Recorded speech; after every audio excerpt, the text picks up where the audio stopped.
JJ, let's talk about Jadeveon Clowney here. Former #1 overall pick. He is still a free agent. Look, he's waited before until late into the offseason to sign contracts before. What's the latest with him?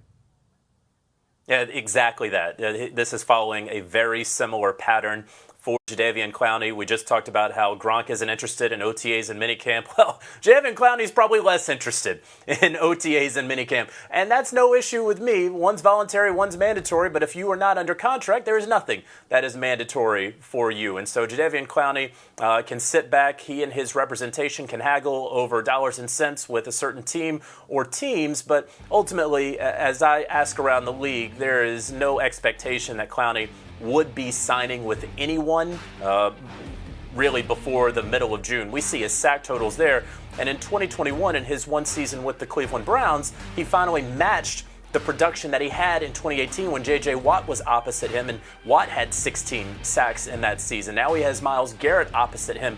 And in between theirs, we see there were those two disappointing seasons, one with Seattle, one with Tennessee, where he was dogged by injuries. And so if I'm Clowney, I say, listen, I haven't had this sort of success in 4 years. The Browns want me back.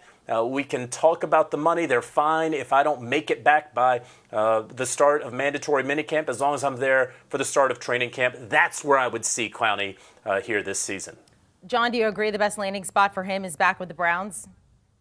Yeah, I didn't think JJ and I would agree on everything we're talking about today, but I absolutely agree with that. When you look at what Clowney's numbers were last season, 9 sacks, we saw the chart, that's tied for the second highest of his career. And every time he's had one of his best seasons, the 3 times he's racked up 9 or more sacks, he's had a pass rusher to complement him. Last season was obviously Myles Garrett. When he was in Houston, it was J.J. Watt. And so he is kind of that one piece of the Browns defense. If you're the Browns, you're calling Clowney and saying, look, you want to skip OTAs and minicamp, that's fine with us. You want to show up 2 weeks in the training camp, whatever, just make sure you sign the contract here because we love the production you gave us last season. And there's no reason to think he can't do that again. He is getting a little bit older, but as long as he can stay healthy and as long as he's playing opposite Myles Garrett, there's no reason he can't have another 9, 10, or maybe an 11 sack season in 2022. Do you want a sports network that delivers everything that matters about the game? The highlights, the picks, the instant analysis, no yelling, no fake debates, no politics.